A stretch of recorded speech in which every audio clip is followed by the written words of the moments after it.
Muy bien, vamos a empezar. Vamos a hablar de desnutrición severa en pediatría. Vamos a hablar un poquito de las generalidades y de cómo manejar esta entidad en la edad pediátrica.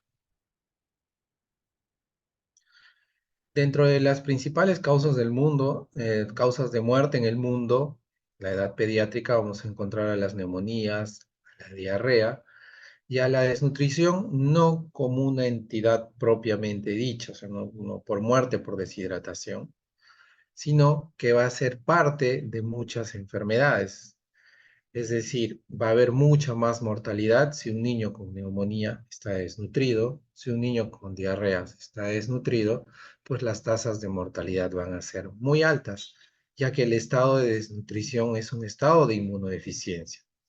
¿Ya? Entonces es muy importante reconocer la desnutrición y ver cómo puede complicar en algunas condiciones, en algunas patologías, a los demás grupos de enfermedades. ¿Cómo podemos definir a la desnutrición? La desnutrición la vamos a definir como un síndrome sistémico resultante de la deficiencia de nutrientes esenciales en el organismo cuya expresión clínica y potencial reversibilidad es dependiente a la magnitud de esta deficiencia. Es decir, mientras mayor deficiencia, mayor gravedad. Para el manejo de los niños con desnutrición severa en el mundo se han planteado algunas guías, ¿no? La primera guía que fue planteada por la Organización Mundial de la Salud fue esta, ya que ya tiene muchos años publicada y que luego fue actualizada por esta misma guía por la Organización Mundial de la Salud. Después de estas dos publicaciones, no ha habido ninguna otra de la Organización Mundial de la Salud y solamente se ha habido revisiones sistémicas o algunos tipos de publicaciones por expertos, las cuales vamos a plantearlas algunas según el contexto de nuestra sociedad. Dentro de la epidemiología, vamos a manejar a la emaciación como el sinónimo de una desnutrición aguda. Vamos a encontrar que en el mundo más de 52 millones de niños menores de 5 años tienen desnutrición. Y de estos 52 millones, 17 millones tienen desnutrición grave. Eh, En el mundo existen además 155 millones menores de 5 años, niños menores de 5 años con retraso del crecimiento o también podríamos denominar desnutrición crónica y 42 millones que tienen sobrepeso y obesidad. Dentro de todo esto, el 45% de todas las muertes en niños menores de 5 años tienen relación con la desnutrición. ¿Qué más podemos hablar de la desnutrición? Es una enfermedad de la pobreza y de las malas condiciones higiénicas agravadas por disparidades socioeconómicas, ¿no? Y la mayoría de los casos de malnutrición en niños son identificados por problemas infecciosos agudos. ¿Qué quiere decir?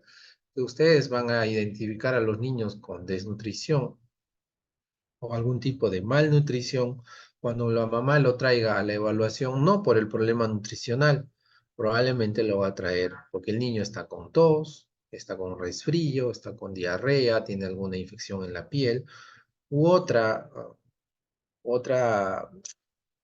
otros síntomas que pueda encontrar la mamá, pero no directamente por la desnutrición. ¿Cómo podemos clasificar? Acá vamos a hacer el manejo de la desnutrición aguda severa, ¿ya? Que es el que tiene un abordaje especial por el tipo de cambios que ha generado en los niños. Entonces, nosotros en los niños entre los 6 meses hasta los 59 meses de edad, o 6 meses hasta los 5 años de edad, vamos a clasificar a través de de estos dos parámetros, ¿ya? ¿Por qué solo en esta edad? Porque en esta edad es donde se ha visto mayor cantidad de desnutridos es la edad donde mayor se ha podido estudiar esta entidad y es donde se existen más datos. ¿Ya? Entonces, como dice acá, los niños entre los 6 meses hasta los 59 meses de edad tienen mayor incidencia y es la mejor estudiada. ¿Cómo yo puedo definir desnutrición aguda, moderada? Pues vamos a valorar dos parámetros. Las desviaciones estándar de peso para la talla, si está entre -2 a -3 desviaciones estándar, o que el perímetro braquial esté entre 11,5 y 12,5 centímetros para la edad, ¿ya? Entonces, con esta definición yo puedo hacer el diagnóstico de desnutrición aguda moderada. ¿Cómo voy a cuándo voy a decir que hay una desnutrición aguda severa? Cuando el perímetro braquial está entre -11, por debajo de -11,5 centímetros, o las desviaciones estándar de peso para la talla están por debajo de -3 desviaciones estándar, o que tiene la presencia de edema con fobia bilateral. Acá una aclaración también. Si yo tengo un paciente con desnutrición aguda moderada que cumple estos criterios y tiene edema con fobia bilateral, automáticamente se convierte en desnutrición aguda severa. La presencia de edema con fobia bilateral convierte a la desnutrición aguda en moderada, perdón, en desnutrición severa. ¿Qué pasa en los niños menores de 6 meses? En los niños menores de 6 meses todavía no está validado el perímetro braquial, por lo tanto vamos a utilizar las desviaciones estándar. Entonces vamos a utilizar peso para la talla por debajo de -3 desviaciones estándar y en mayores de 5 años vamos a utilizar el índice de masa corporal por debajo de 3 desviaciones estándar.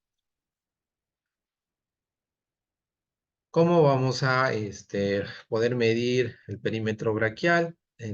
Vamos a medir una distancia entre el acromion y el olecranon. En la parte media vamos a medir la circunferencia y vamos a evaluar frente a qué longitud nos encontramos.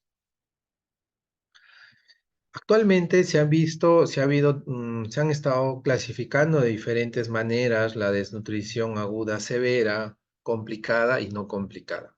¿Ya? Entonces, existen estas dos divisiones de la desnutrición aguda, severa, complicada y no complicada. Cuando hablamos de desnutrición aguda, severa, complicada, estos actualmente en el mundo representan una minoría, ¿ya? Y se van a caracterizar, ¿por qué? Porque estos niños van a presentar complicaciones como sepsis, ¿ya? Van a presentar diarreas con deshidrataciones, pobre apetito, ¿ya? Pobre apetito, alteraciones dermatológicas. Estos niños, para el manejo de la desnutrición aguda severa, deben recibir tratamiento hospitalario, ¿ya? Deben ser manejados en entornos hospitalarios. Acá nos habla de la prueba de pobre apetito. Entonces, ¿yo cómo voy a determinar si este niño tiene pobre apetito? Puedo hacer una prueba, ¿ya? Para realizar la prueba del apetito. Entonces, ¿cómo se realiza esta prueba? ¿Ya? Hay que explicar al cuidador el objetivo de la prueba y cómo se debe realizarla. Tenemos que explicar muy bien, ¿ya? Tenemos que solicitar al acompañante lavarse las manos con agua y jabón. El cuidador debe sentarse en una posición cómoda con el niño en sus piernas. Debe ofrecer la FTLC, es un alimento ya previamente preparado con características especiales, ¿ya? Con cuchara y observar por 15 minutos. Si el menor desea seguir consumiendo, permita y continúe observando, ¿ya? ¿Qué cosa hay que determinar si la cantidad consumida fue lo suficiente para él? ¿Ya? O sea, para su peso. Si la respuesta es sí, el paciente podría ir a manejo ambulatorio. Si la respuesta es no, me hago dos preguntas. ¿Existe ayuno? Sí o no.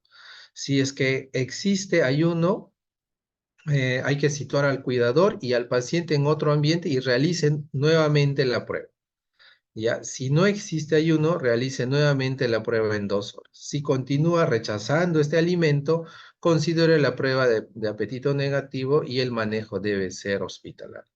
¿Ya? Esta prueba de apetito es una prueba que se realiza en el mundo, ¿ya? Para ver si estos niños pueden ir a manejo extrahospitalario.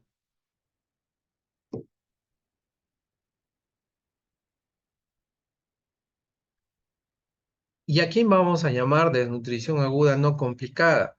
En el mundo actualmente se reporta la mayoría de los pacientes con desnutrición severa, aguda severa, son no complicados, ¿no? Y una de las características de estos pacientes es que van a presentar apetito, ¿ya?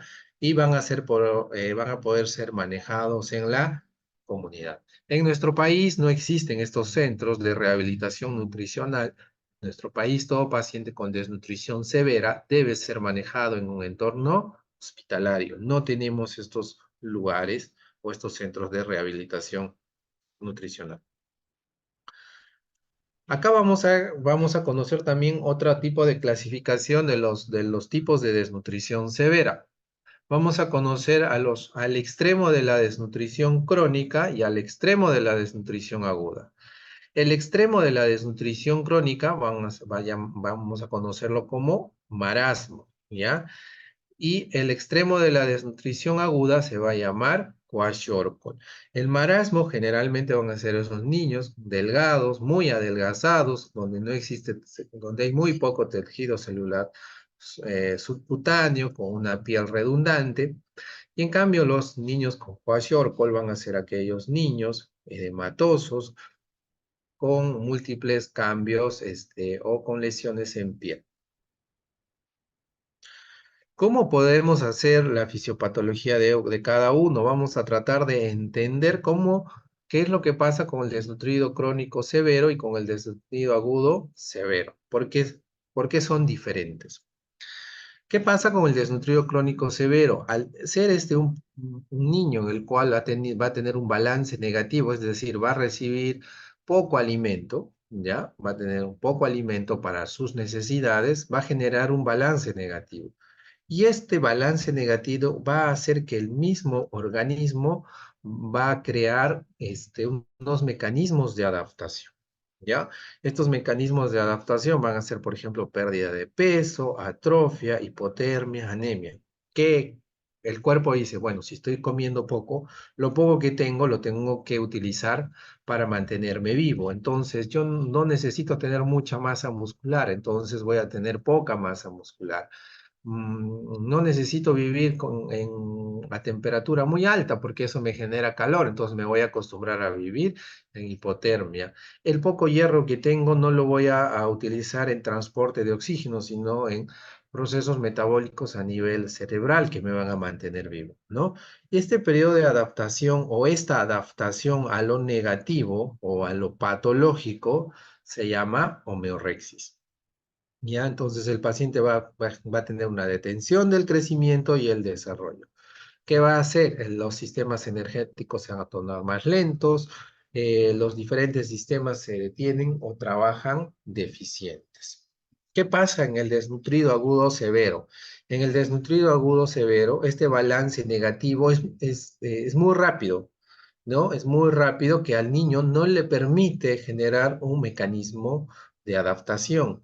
Y entonces este niño no va a generar la homeorexis y va a ser un niño mucho más frágil y mucho más fácil incluso de fallecer por todos los cambios que va a generar este balance negativo. Entonces este niño va a presentar edema, va a presentar hipotermia, hipoglicemia, va a tener mayores problemas infecciosos. A nivel de la piel, esta barrera inmunológica la va a perder, etcétera. Entonces este niño va a ser un niño con mayores tasas de mortalidad en relación al marasmo. Recuerden que el desnutrido agudo severo es el kwashiorkor. Entonces, acá vamos a tener algunas diferencias entre kwashiorkor y marasmo. Este es el niño con kwashiorkor, este es el niño con marasmo. En cuanto a insuficiente crecimiento, los dos van a ser pequeños. Emaciación va a estar mucho más presente en el marasmo. El marasmo va a ser un niño mucho más delgado, a eso se llama emaciación. El edema va a ser característico del kwashiorkor, ¿ya? A veces pueden ser leve, a veces puede ser realmente importante. Cambios en el cabello va a ser muy común en el kwashiorkor por las hipovitaminosis. Van a ver un signo que se llama el signo de la bandera, en el cual va a haber una decoloración de algunas zonas del cabello, ¿ya? Cambios mentales va a ser muy común en el kwashiorkor, va a ser un paciente hipoactivo, irritable.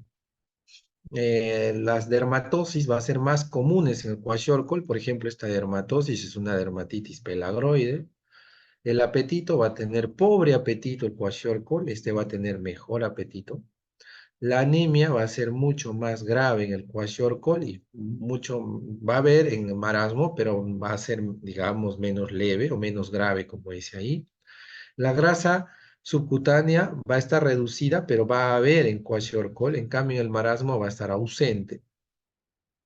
El rostro va a ser un rostro edematoso y en cambio el marasmo va a ser un rostro maliciento, bueno, llamado también en cara de mono, ¿ya? Y la infiltración grasa va a haber una hepatitis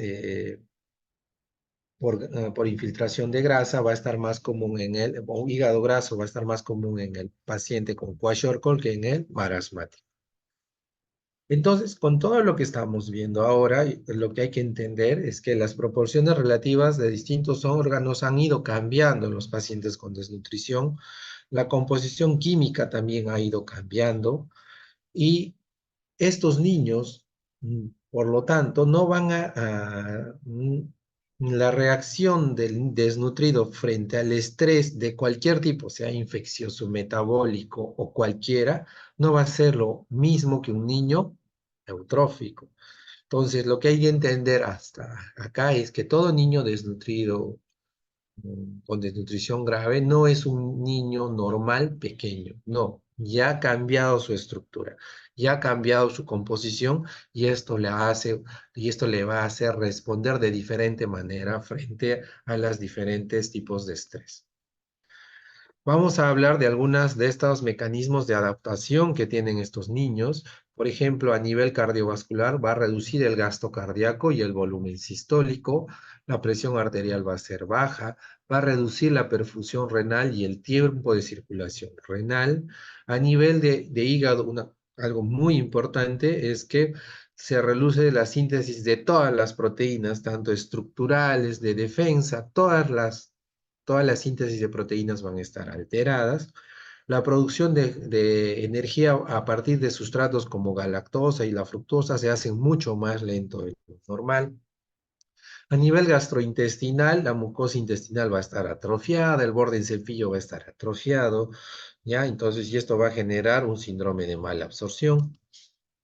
A nivel inmunológico, muy importante, todos los aspectos de la inmunidad están disminuidos.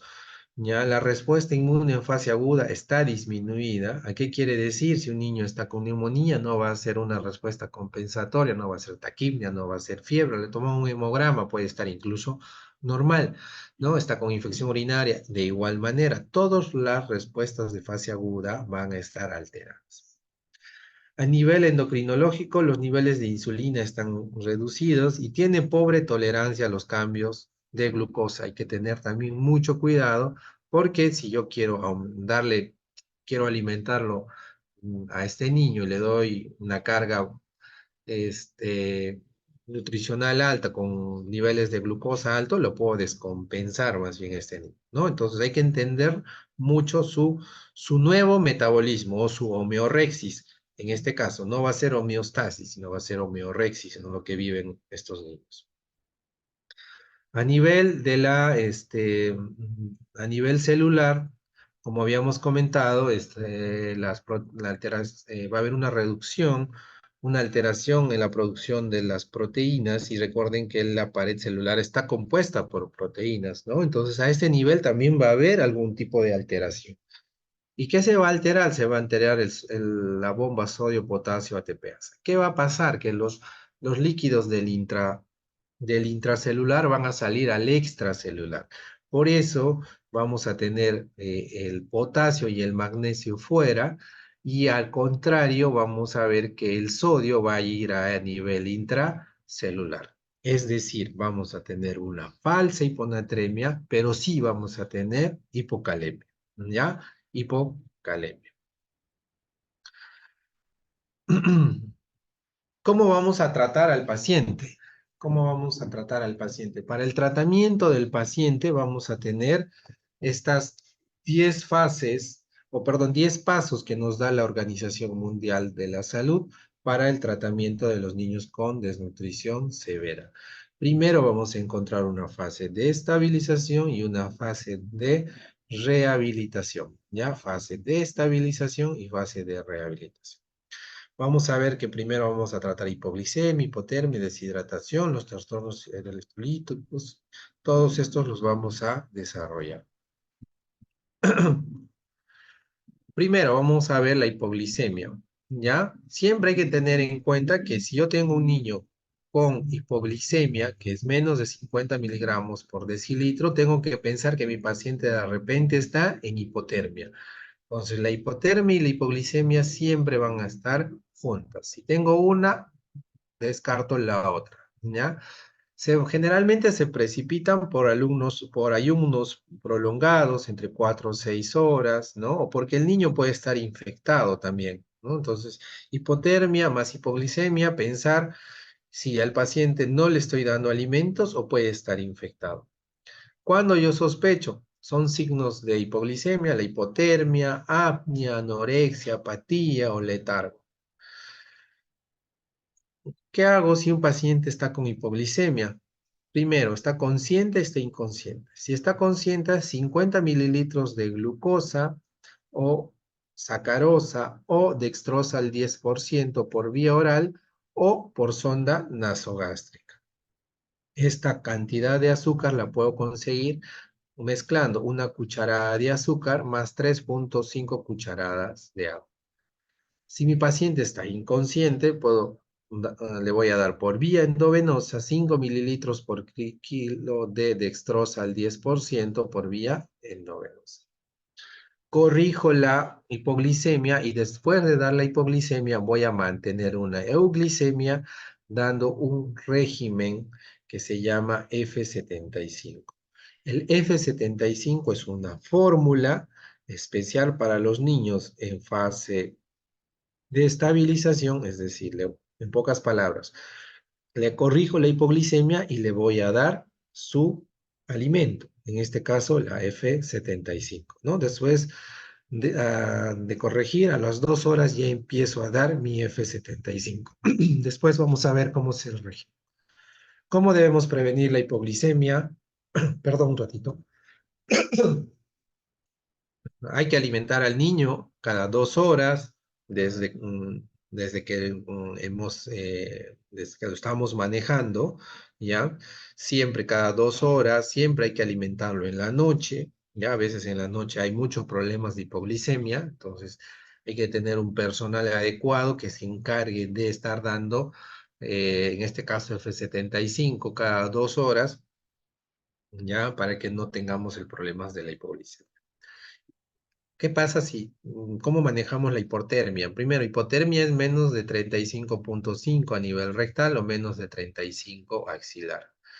¿Cómo tratamos? A través de mantas tibias, lámparas incandescentes, ¿ya? Entonces hay que calentar al paciente. La madre nos puede ayudar a través de hacer el mamá canguro o contacto con el paciente para mantenerlo caliente. ¿Cómo podemos manejar esto? Siempre hay que estar midiendo la temperatura cada 2 horas hasta que el paciente esté caliente. Siempre hay que asegurar que esté cubierto, sobre todo durante las noches, ¿ya? Si el paciente está hipotérmico, hay que comprobar que no esté hipoglicémico y también ver que no esté infectado. ¿Cómo vamos a evitar manteniéndolo caliente al niño, manteniéndolo con la ropa seca, cambiando los pañales y alimentándolo cada 2 horas? ¿Cómo manejamos la deshidratación en nuestros pacientes? ¿Ya? Lo ideal siempre va a ser la hidratación por vía oral, ¿ya? Si el paciente está si está deshidratado, lo ideal es por vía oral, ya sea a través de sonda nasogástrica o por vía oral directamente, ¿ya? Eh, si el paciente está en, si el paciente está en shock, esa es la única indicación para el manejo de la hidratación por vía endovenosa. Si hay shock, se debe iniciar un bolo de 15 mililitros por kilo durante 1 hora, ¿ya? Si no mejora, o un nuevo bolo. Después de corregir el shock, si está chocado el paciente, debemos dejar una hidratación o continuar la rehidratación. ¿Con qué vamos a continuar la rehidratación? Nosotros debemos continuar la rehidratación con una solución que se llama Resomal, ¿ya? Que es una solución de rehidratación del malnutrido. Ahorita vamos a hablar también un poco de eso. Después de sacarlo del shock, si estaba en shock, paso a este régimen. Si el paciente no está en shock, solo inicio este régimen, ¿no? De frente. ¿Cómo utilizo? 5 mililitros por kilo de Resomal cada 30 minutos por 2 horas, ya sea por vía oral o sonda nasogástrica. Después de estas 2 horas, vamos a pasar a 5 a 10 mililitros por kilo por hora por las siguientes 4 a 10 horas. Eso va a ir dependiendo de qué tan deshidratado esté. ¿Ya? Después, para mantener un volumen, para mantenerlo hidratado, acá primero estoy corrigiendo la deshidratación y acá voy a dejar una hidratación de mantenimiento. Este va a ser el volumen entre 70 a 100 mililitros por kilo para restaurar la hidratación normal o de mantenimiento. Cuando yo estoy rehidratando, está deshidratado y estoy rehidratando, debo de estar monitorizando las funciones vitales. ¿Cada cuánto? Cada media hora durante 2 horas y cada hora durante 6 a 12 horas. ¿Por qué? Porque estos niños pueden estar edematosos y además tener un intravascular disminuido. Entonces, yo tengo que tener mucho cuidado de pasarme de la deshidratación a la sobrehidratación rápidamente, ¿no? Si mi niño empieza a estar con mayor frecuencia respiratoria, empiezo a tener crepitantes o empieza a tener taquicardia más taquimia, se pasa a una poliuria o tiene tendencia a la poliuria, tiene edema palpebral, pues obviamente tendré que suspender el tratamiento de la rehidratación porque lo estoy sobrehidratando, ¿ya? Siempre hay que estar haciendo nuestro balance, ¿no? Cómo están nuestros flujos diarreicos, si está con diarrea, si está vomitando, para mantenerlo hidratado al paciente. Entonces, recordar que siempre la hidratación, lo ideal es por vía oral. Si es que el paciente está en shock, es la única indicación de dar endovenoso. La rehidratación, voy a utilizar Resomal al inicio 5 mililitros por kilo cada 30 minutos por 2 horas y después de esto voy a pasar a 5 a 10 mililitros por kilo por hora por las siguientes 4 a 10 horas. Durante este tiempo yo tengo que estar monitorizando a mi paciente. Si ya está rehidratado, voy a pasar a una hidratación de mantenimiento. Hablábamos del Resomal.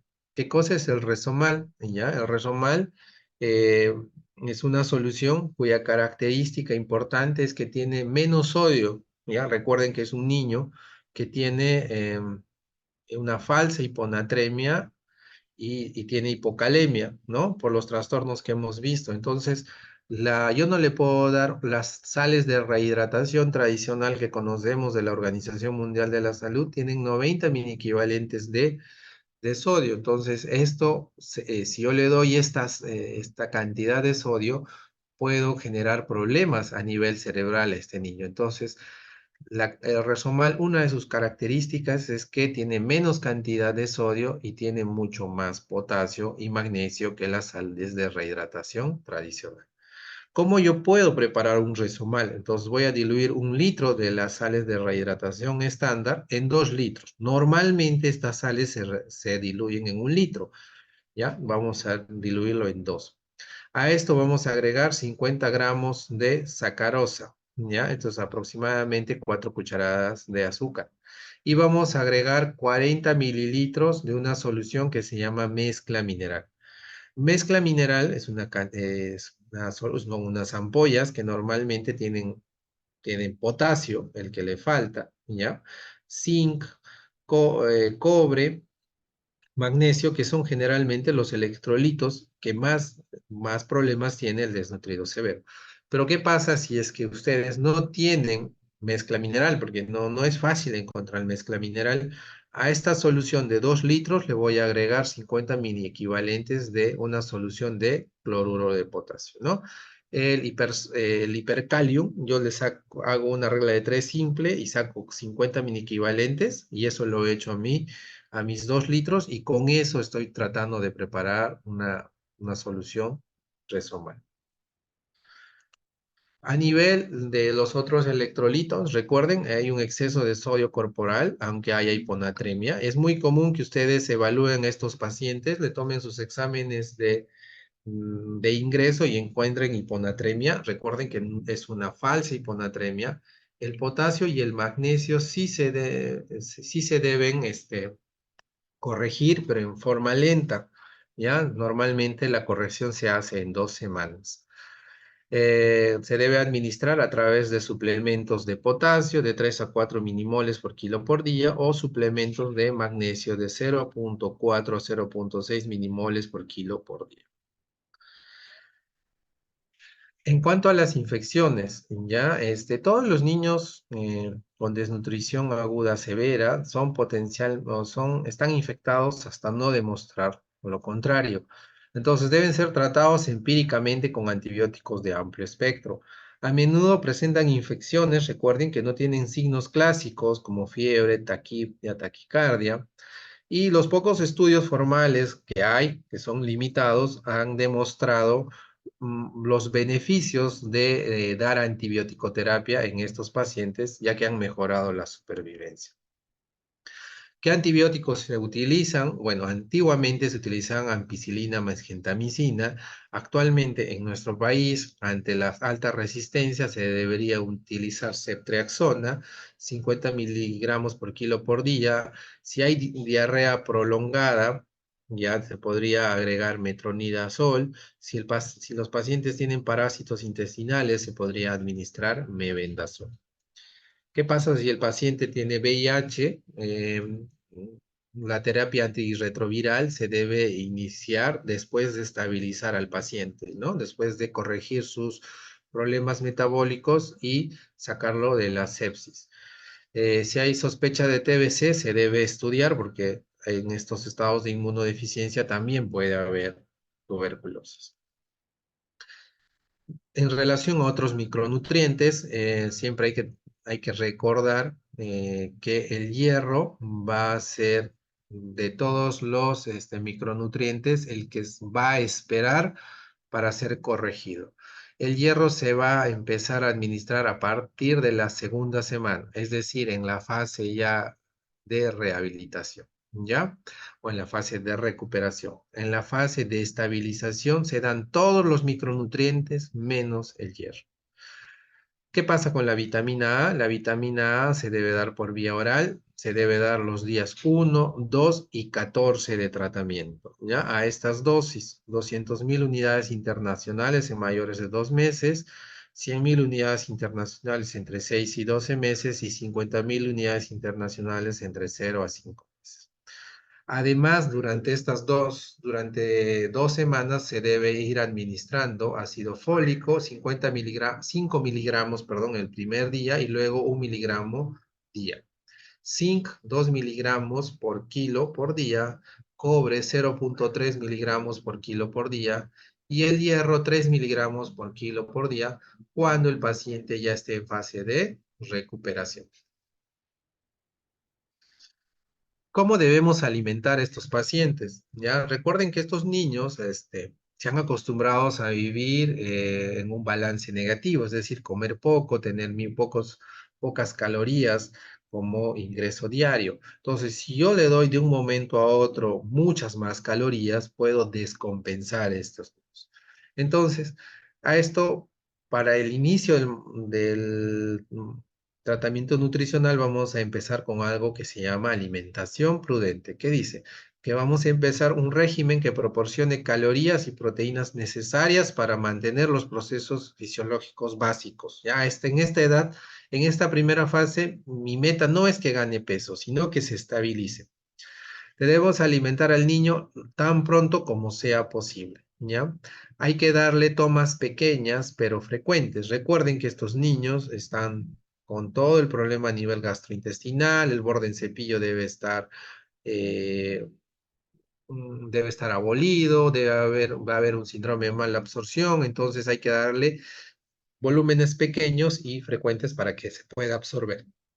Siempre tratar de alimentar por vía oral y si no se puede alimentar por vía oral, por sonda nasogástrica.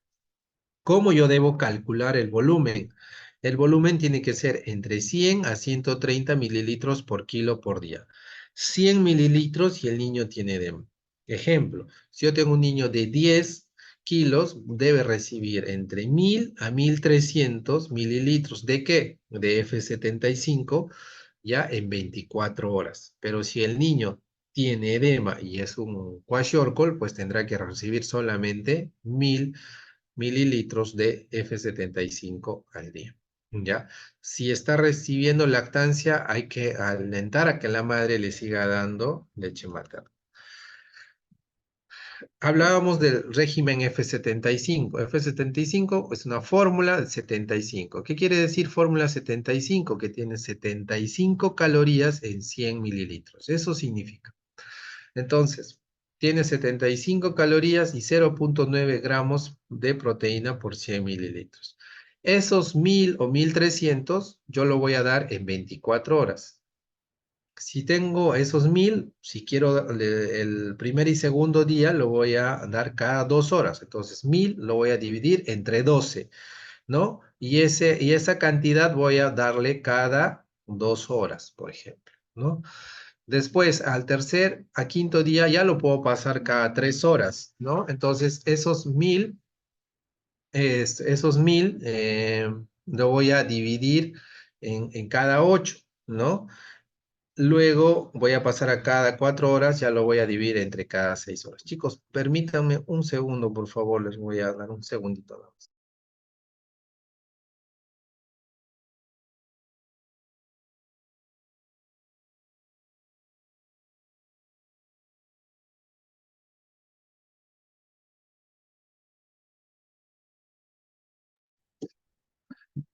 Bueno, continuamos. Entonces, de todo de este régimen que ya sé calcular y cómo dividirlo, por lo menos el paciente debe consumir el 80% de todo ese volumen. Cuando yo estoy administrando esto, debo controlar, debo hacer un buen balance, ¿no? Debo ver las cantidades servidas y las no ingeridas, ¿no? Si el paciente está vomitando, la frecuencia de las heces y el peso diario, ¿no? Entonces, durante estos primeros días voy a valorar y voy a tratar de esta manera.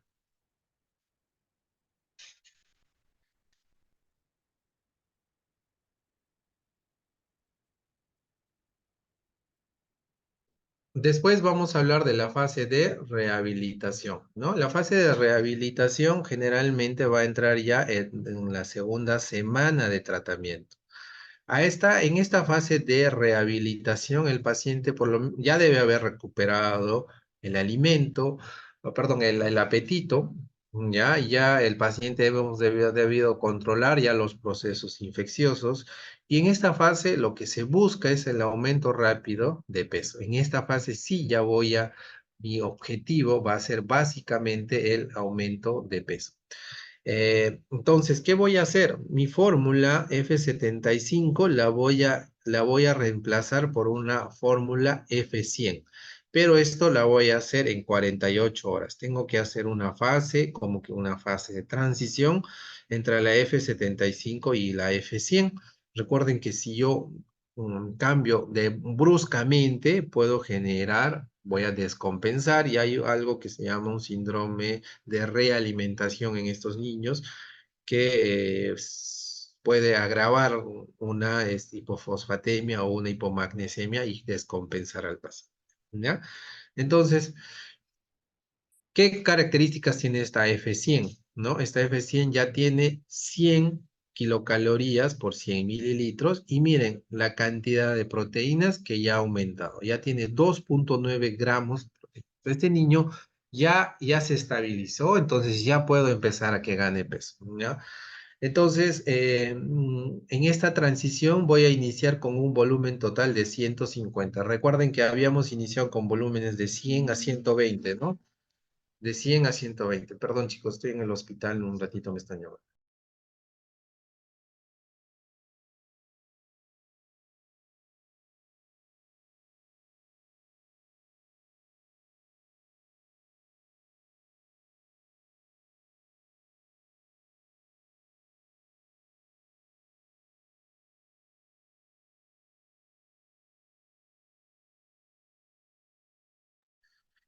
Perdón, chicos, disculpen realmente. Entonces, recuerden que eran de 100 a 130, ¿verdad? Entonces, acá ya voy a aumentar un poco, ¿no? Voy a hacer 120 mililitros por kilo por día. Ya voy a darle tomas un poco más espaciadas y puedo ir aumentando 10 mililitros por cada una de las tomas hasta llegar a un volumen de 220 mililitros por kilo por día.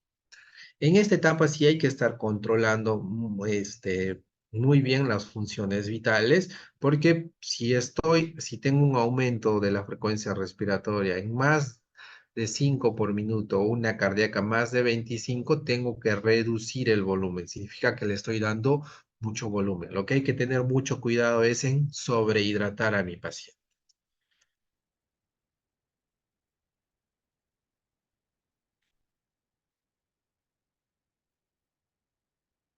Luego vamos a pasar a la fase de recuperación de crecimiento, ¿no? Entonces, ¿qué va a pasar? De estos niños ya vamos a poder darle tomas más frecuentes, ¿no? Al menos cada 4 horas. Recuerden que empezamos con una F75, luego pasamos a una F100 y podemos llegar hasta ya a 150 o a 200 kilocalorías por kilo por día. Si lo queremos continuar en fórmula, sería una F150 o una F220, ¿no? Ir, ir hasta llegar a esta cantidad de kilocalorías. Las proteínas también, que empezamos con 0,9, podemos ir aumentando hasta 4 a 6 gramos por kilo por día. Si el paciente está recibiendo lactancia materna, hay que alentar a que continúe con la lactancia materna. Recuerden que la leche materna no solamente le va a dar algo de nutrientes, sino le va a ayudar con la inmunidad. Eh, Siempre hay que pesar al niño, ¿no? Todos los días a la misma hora, ¿ya? Y con las mismas condiciones para ver cómo realmente está ganando peso. ¿Cómo yo puedo calificar mi ganancia de peso? Escaso si está ganando menos de 5 gramos por kilo por día, moderado entre 5 a 10 gramos por kilo por día y bueno si está ganando más de 10 gramos por kilo por día. En cuanto a la última parte, lo que vendría a ser estimulación sensorial, recuerden que la malnutrición grave va a generar una alteración a nivel del desarrollo mental y conductual por todos los trastornos de micronutrientes, hipoxemia, hipoglicemia que se acostumbró a vivir el paciente. ¿Ya? Hay que siempre darle una atención afectuosa a los niños, son niños irritables, retraídos, entonces tenemos que buscarle un ambiente en el cual el niño se sienta más feliz, se puede buscar un entorno alegre y estimulante, se puede iniciar ludoterapia estructural, se puede empezar a hacer algo de actividad física, ¿no? Y hay que involucrar siempre a la madre para que la madre también sea parte de la recuperación, en este caso ya del niño. Y para el seguimiento, ¿ya? Para el seguimiento de nuestros pacientes, ¿Qué tenemos que hacer? Bueno, se considera que un niño se ha recuperado si su peso es del 90% del que corresponde según su talla. O sea, el peso para la talla debería estar por debajo de o entre menos una desviaciones estándar.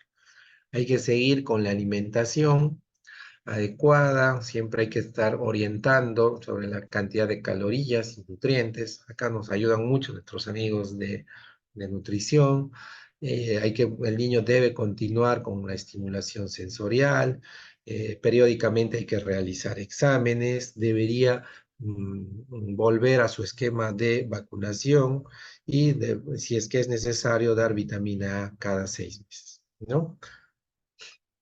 Muy bien, con eso terminamos la clase. No sé si alguien tiene alguna duda, pregunta.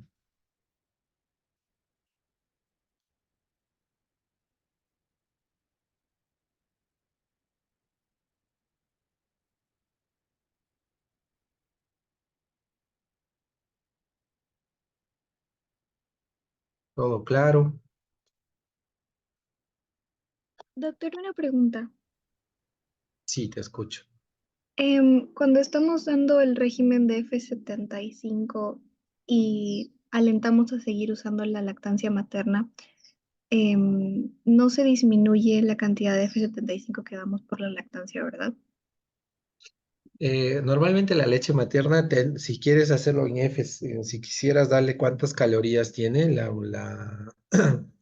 la lactancia materna tiene 67 kilocalorías por 100 mililitros, o sea, sería una F67 más o menos, si es que queremos compararlo, ¿no? Pero el detalle de la leche materna no tanto va a ser su volumen, sino la protección que le va a dar al niño, ¿no? Generalmente estos niños no toman mucha leche. La leche es más un aporte de inmunoglobulinas y todo eso, ¿no? Pero no, generalmente no, digamos, no disminuyen las calorías que debería recibir este niño. Oye, doctor, gracias. Sí, siempre hay que, en estos niños, o sea, no existen unas reglas estándares, ¿no? Siempre hay que estar reevaluando y reevaluando. Estos niños se reevalúan cada 12 horas, hay que estar viendo sus balances, sus ingestas, sus funciones vitales, porque estos niños son gravemente enfermos.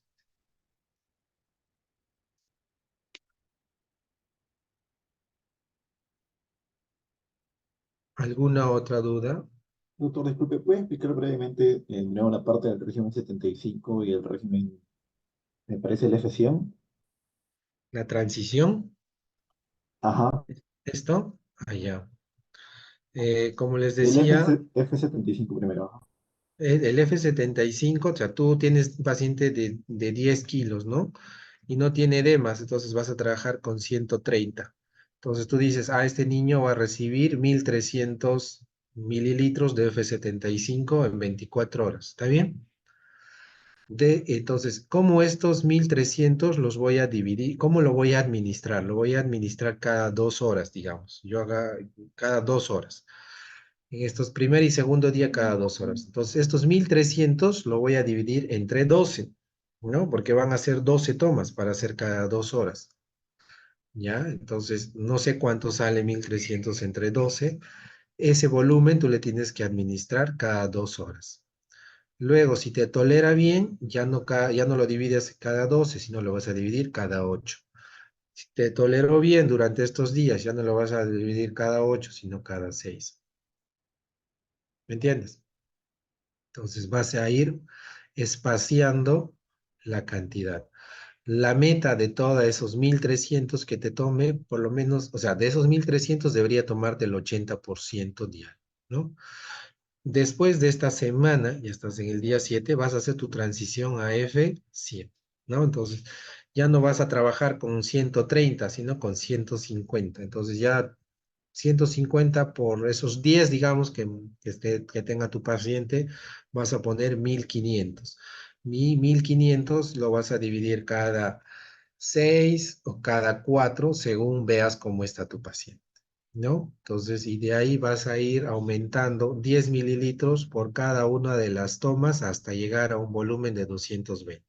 Si tu toma te salía, digamos, 70 mililitros cada 4 horas, al día siguiente vas a aumentar a 80 mililitros cada 6 horas, ¿no? Entonces vas a ir aumentando y vas a ir hasta que lleves a este volumen, pero siempre cuidándote de que no lo sobrehidrates. No Ok, sé gracias, si esa doctor. era tu duda. Sí, doctor, más claro. Ok. ¿Alguna otra duda antes de que pasemos a la siguiente clase? Porque el doctor nos debe estar esperando.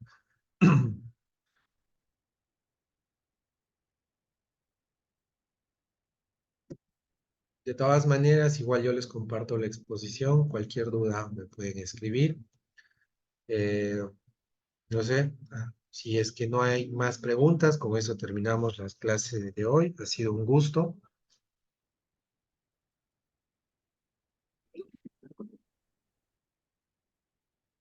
Muchas gracias, doctor. A ustedes, que les vaya bien. Gracias, doctor. Gracias, doctor.